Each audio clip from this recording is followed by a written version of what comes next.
Fala pessoal, beleza? Inscreva-se aqui no canal, deixe seu like, porque neste vídeo eu quero discutir algo que vai muito além de Paulo Souza, Jorge Jesus ou qualquer outro treinador que porventura esteja temporariamente, porque um técnico sempre vai estar temporariamente num clube de futebol, no caso o Flamengo, tá?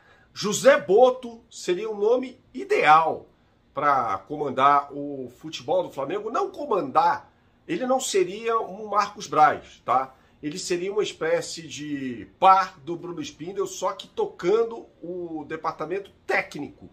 O Bruno Spindel com funções, atribuições mais administrativas, e o José Botto reportando ao Marcos Braz, fazendo mais uma avaliação do elenco e também dentro do elenco. Qual o treinador ideal para tocar esse processo? Seria o nome ideal, por exemplo, para promover uma renovação absoluta. Eu duvido que o José Botto, por exemplo, renovasse com o Diego Alves e Diego Ribas só porque eles são líderes do elenco, né? Por favor, esse vídeo tem um oferecimento KTO.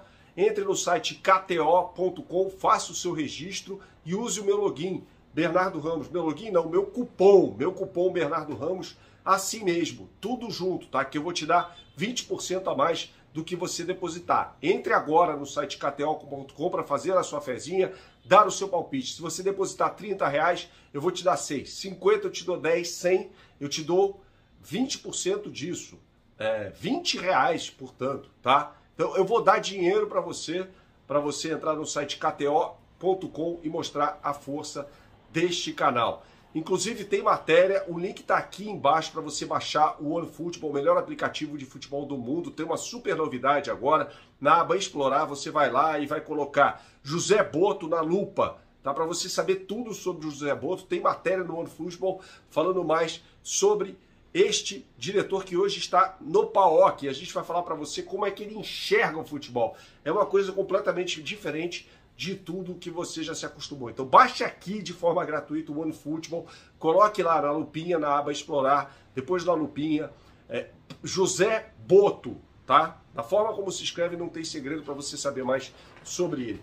Quem é José Botto? Durante muito tempo foi scout, depois chefe do departamento de scouting do Benfica. Trabalhou inclusive com o Jorge Jesus. Depois foi ao Shakhtar e no dia 1º de janeiro assumiu a direção de futebol, a direção técnica de futebol do PAOK de Tessalônica, que foi o clube que teve Abel Ferreira. Você veja só que as coisas não são por acaso no PAOK, porque são aleatórias ainda no Flamengo. Uma discussão que vai muito além do técnico. Por quê? Como ele vê futebol. O Glorioso, inclusive, deu uma entrevista ao OneFootball, ótimo Caio Alves, né, em que ele fala como vê futebol. Né? É mais um entusiasta de Vitor Frade, é mais um seguidor fiel de Vitor Frade, o mentor da periodização tática implementada por José Mourinho, que são treinos com bola de forma integral. Né? Se fizer uma atividade física, vai ter treino com bola também. Tá? Então bate muito aquilo com o que pensa o Paulo Souza. Tá? O José Botto, inclusive, tem um método heterodoxo de trabalho. Não é um cara que fica só prestando atenção aos números de determinado jogador. Ele mesmo fala, e falou isso numa entrevista ao Futuri, que é o seguinte, falou, ó, gente, é óbvio que se eu vou ver um jogo de futebol, eu vou saber que aquele jogador corre pra caramba, né? Porque eu assisti ao jogo, então eu não preciso da ferramenta, que é muito importante segundo ele, eu não preciso da tecnologia, neste caso, para fazer uma avaliação sobre aquele jogador que eu vi. Ou seja, ele não é aquele scout que se prende só à análise de números, tá? Ele vê muito jogo de futebol, ele vê, identifica, fala, esse cara ele tem um olhar fenomenal para isso, ele identifica o cara, ele fala, esse cara sabe jogar futebol, esse é o tipo de jogador que é necessário para o meu time.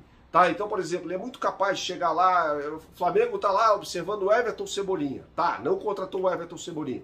Qual o plano B, portanto? O José Botto vai dizer, fala, não tem o Everton Cebolinha, mas tem um plano B aqui, que é um jogador assim, assim, assado, que executa a mesma função, bate melhor na bola e custa tanto, tá? Aí fala, não deu para trazer esse cara. Tá, quem é que a gente pode trazer então? Ele vai listar ali uma série de planos, tá? Para contratação de determinado jogador. Ou seja, o que pode acontecer? Uma sinergia de trabalho ali com o Marcos Braz. O Marcos Braz traz para ele e fala, temos essas oportunidades de mercado. Tá, ele vai conversar com o Paulo Souza, é tudo de que o Flamengo precisa. Aliás, o José Boto adora o futebol brasileiro, conhece muito de futebol brasileiro, tem uma formação espetacular. E ele fala, inclusive, que o Brasil tem uma particularidade que nenhum outro país do mundo tem. Aliás, ele faz até uma analogia com a França, né? Ele fala assim, olha, tem que incentivar o futebol de rua. Os jovens, quando jogam entre si, na rua, eles têm uma criatividade, sem adultos observando, eles têm uma criatividade que não vai ser nunca tolhida. Ele até fala que o futebol de rua é muito mais valioso para o jovem do que o futebol de escolinha, por exemplo. Ele fala, futebol não se aprende, futebol é um dom. Então ele percebe também a capacidade técnica daquele jogador. E ele fala, a França virou, não dominante, mas virou uma seleção protagonista no futebol mundial a partir do momento em que começou a buscar jogadores para o CT de Clairefontaine nos subúrbios de Paris, por exemplo, nos subúrbios de Marselha, por exemplo, né? E aí você pega um jogador que tem um dom, tem um talento, tem um improviso da rua e o leva para que ele tenha aprendizados táticos, sem querer tolir, sem querer cortar a asa do jogador no que diz respeito ao aspecto criativo, né? É uma visão de futebol espetacular. O José Boto, inclusive, quando chega ao Shakhtar, ele fala sobre isso. Fala que o Shakhtar já tinha uma vocação para contratar jogadores brasileiros. Não foi ele quem começou isso, mas ele falou, eram jogadores contratados aleatoriamente. Ele fala, quando ele chega, ele começa a fazer um estudo minucioso de alguns jogadores, principalmente jovens, de seleções de base no Brasil, e fala, esse cara me interessa. E ele pega, ele fala, ele não tinha dinheiro no Shakhtar para fazer o mesmo em Portugal e Espanha. Ele fala isso, mas no Brasil ele tinha a possibilidade de identificar talentos. Agora pense só, um português que trabalha na Ucrânia fazendo scout e análise de mercado de jogadores do Brasil, do outro lado do mundo, não é uma coisa fácil. José Boto é simplesmente um viciado em futebol. É um executivo competentíssimo. Por que eu acho difícil a chegada dele? Porque ele está no PAOK desde 1º de janeiro, ele sai do Shakhtar para ir para o PAOK. Bernardo, quais seriam outras possibilidades? Olha, eu diria a você que uma possibilidade de ouro seria o Luiz Campos, que foi responsável por um trabalho brilhante no Lille, que culminou inclusive com o título da temporada 2020-21, após a saída dele, mas foi ele quem fez toda a base do Lille, inclusive trazendo jogadores como o canadense Jonathan Davis, pegando o Renato Sanches, falando não deu certo no Bayern de Munique, me dá aqui que esse jogador vai ser útil dentro do que pensava Christophe Galtier, hoje técnico do Nice. Ou seja, é um diretor técnico de futebol brilhante, é tudo aquilo de que precisa o Flamengo nesse momento. Saudações, até a próxima. Tchau, tchau.